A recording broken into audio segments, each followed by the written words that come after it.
So we visited the military course just to see if we could fix it up and make it nice.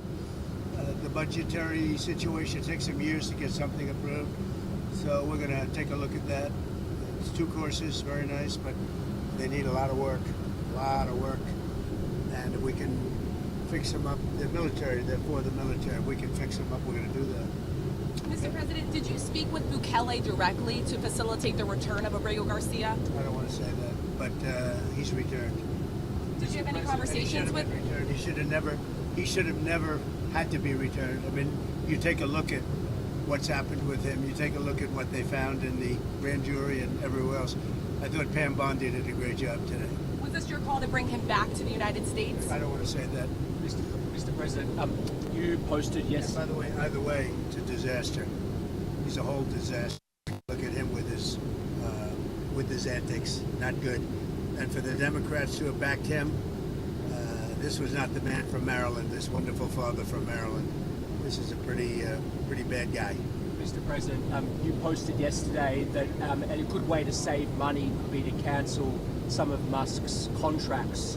How seriously are you considering that? Well, we'll take a look at everything. I look at everything. He's got a lot of money. He gets a lot of subsidy. So we'll take a look at that. Only if it's fair. Only if it's fair for him and for the country, I would certainly think about it, yeah, but it has to be fair. Mr. President, would you consider reopening investigations into his companies? There are a bunch of investigations. I didn't know that they had any, but they had them. I would just let them speak for themselves. I had no idea. Excuse me. I have no idea whether or not they had investigations. What's your view on Elon Musk as of today? I mean, have you heard from him at all? Is your team? Honestly, I've been so busy working on China, working on Russia, working on Iran, working on so many. I'm not thinking about Elon. I just wish him well. On the China talk, sir, there's a meeting coming up with Secretary Bessent and Secretary Ludnick. What do you hope to see? What do you hope to see from those talks in London, sir, with we're China? very far advanced on the China deal. We wanted clarification. We had to have clarification. A little bumpy up here. We had to have clarification, and that's what we're really having the meeting about. We had a very good talk. I talked to President Xi for, I guess, more than 2 hours. We had a very good talk. It's a complicated deal, but it's a deal that's going to bring us a lot of money and a lot of everything else, and we get along very well with President Xi and with China. On Mr. Musk's contracts, do you feel like the U.S. can survive without them? Obviously, you contribute a lot when it comes to defense and space, and that relationship has been important for quite some time. The U.S. can survive without almost anybody. And except me.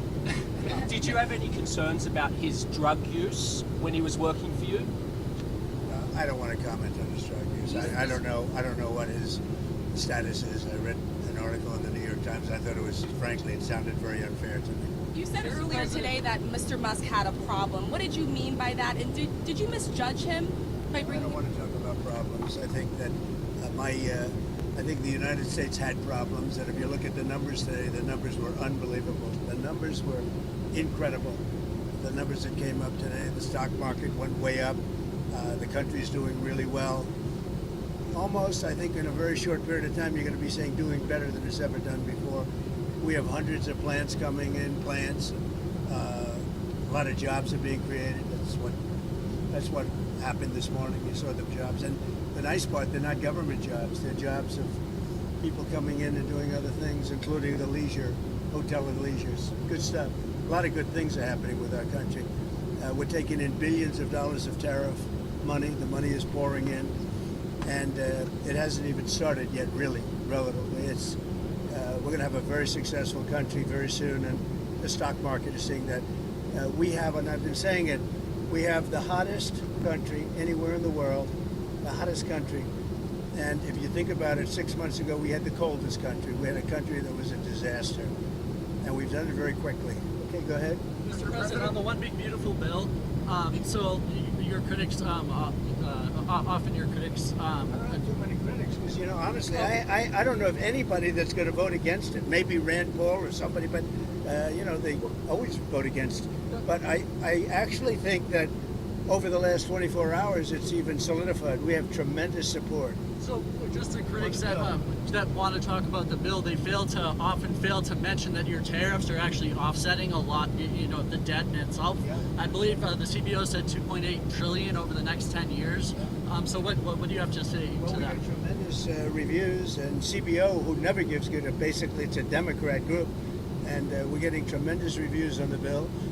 We cut 1.6 trillion, not billion, trillion out of the budget, and yet we haven't affected anybody. We're going to save and totally cherish Social Security, Medicare, Medicaid. The Democrats are going to destroy it. They'll destroy it. We're going to save it and make it stronger than ever before. So Medicare, Medicaid, they just make statements. Oh, he's going to talk. We're not touching it other than waste, fraud, and abuse.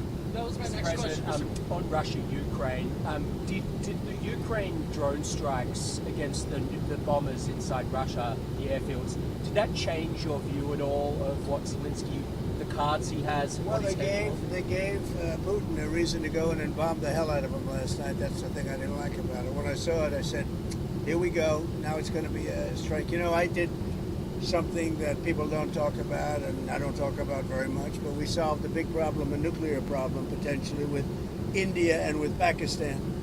And I spoke to Pakistan, I spoke to India. They have really great leaders. But they were going at it, and they could have gone at it nuclear, both nuclear countries, strong nuclear countries. And I talked about trade, and I said, we're not doing trade if you guys are going to be throwing bombs at each other, and they both stopped. And I stopped that war immediately. That was going, as you know, that was going much further, and hopefully not to nuclear, but it might have gone to nuclear. In fact, it might have gone to nuclear in the next round, but we stopped it. And I'd like to comment the leaders of both countries, Pakistan and India.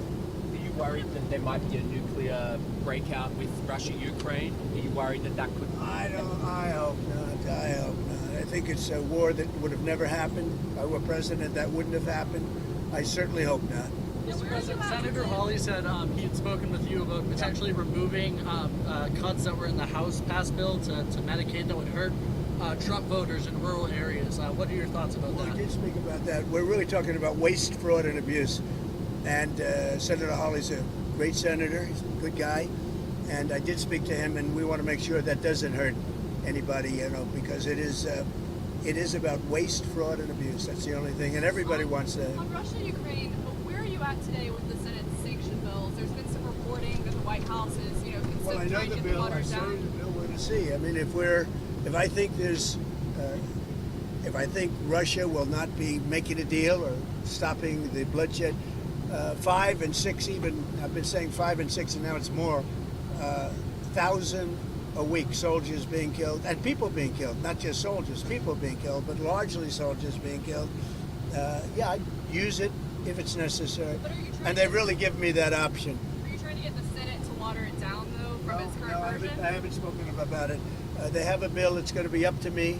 It's my option. They've made it that way, and it would save a lot of time if that happened. So I'm okay with it. I haven't decided to use it. It's a very strong bill. Mr. President, you gave Elon Musk, when he left the White House, a key, symbolically, to the White House, to the administration at large. I think that's what would you like him to give that back? No, I don't take things back. No, What about the Tesla? I gave him a key. He tried very hard. The Tesla, I haven't thought What's your about reflection on it. its work then, as of this point, for the administration? How do you think his Doge did at the end of the day with the savings that? Oh, I think it helped us a lot. I think it helped our thinking, and it's not finished at all. We've basically taken it over, and we're doing a job. Many of those people remain with us, and they're going to remain with us. They're very good. It's terrific. We saved, hundreds of billions of dollars. It's terrific, and it's going further. I mean, I'd give you the answer actually at the end of 2 years, because a lot of it is out into the future. But it was a big saving and a good mindset. And what are you going to do about the Tesla? Are you going to keep it, or are you going to? I haven't thought about it. Do you have any plans to I contact? hope he does well with Tesla. Do you have any plans to speak with Mr. Musk? This was one of your closest advisors for No, I don't months. have any plans. Somebody made a mistake. A lot of reporters have been calling me. I didn't call any reporter. A lot of reporters, they ask me the same question. No, I don't. I'm not even thinking about that. There apparently were these efforts. This is what I read, to bring you and Elon back together. So those efforts where are they? No, there are efforts. I mean, I've been asked about it, but I'm not really interested in that. I'm really interested in the country and solving problems, including war problems in very far away lands. A lot of people being killed. You know, when I left, we had no problem. We didn't have wars. We defeated ISIS 100%. Iran was broke. There was no Hamas problem. There was no Hezbollah problem. Israel wouldn't have happened, in other words. Russia, Ukraine wouldn't have happened. We had no inflation. And by the way, we have no inflation now. And if we had a good Fed chairman, you would lower rates. And you know what? If inflation happened in a year from now or 2 years, let them raise rates. But we're going out for long-term debt or short-term debt. We have a lot of debt coming due because Biden had all short-term debt, mostly. And we would get a lower rate and a lower interest rate if this guy would lower rates. We get a lower interest rate. It's unbelievable. And he's worried about inflation. If he worries about inflation any longer, all he has to do is get the lower rate, let us go out, borrow at a much lower rate, much lower. You could go down a point or two. We'll go out, borrow them, and if in 2 years inflation comes back, he raises rates. But he keeps them the same. It's insane. Are you already thinking about your next Fed chair? Are you already thinking about who your next Fed chair would be? I know it's 2026 when his term expires. So you're already thinking about it. It's coming out very soon. Who are you thinking about for that? I could tell you, but I don't think I'll do What do you make? I have a pretty good idea. Kevin, What Kevin Warsh, one of He's those very people? highly thought. What do you make of the Ayatollah saying that they have to enrich? They have to be able to No, enrich. they won't be enriching. If they enrich, then we're going to have to do it the other way. And I don't really want to do it the other way, but we're going to have no choice. What's your latest? There's not going to be enrichment. Just one more on Abrego Garcia, sir, because this is a big news for today. Just months ago, it seemed like from El Salvador to even your administration that there was no chances that he would be returned. So can you just explain to the American people what sort of happened to facilitate his return in the last few DOJ weeks? made a decision. I think their decisions have been very, very good. And maybe they just said, look, all of these people, these judges, they want to try and run the country. The judges are a local judge trying to run the country. The man has a horrible past, and I could see a decision being made. Bring him back, show everybody how horrible this guy is, and frankly, we have to do something because the judges are trying to take the place of a president that won in a landslide, and that's not supposed to be the way it is. And so I could see bringing him back. I could see it either way, bringing him back or not bringing him back. But by bringing him back, you show how bad he is. He's a bad guy. On China, sir, did President Xi agree to We're restart landing right the now. I'm flow sorry. of We're rare landing right minerals now. and magnets? Say it what? Did President Xi agree to restart the flow of rare earth minerals and magnets? Yes, he did. Thank you very much, Thank you, everybody. Mr. President. Thank you for coming back.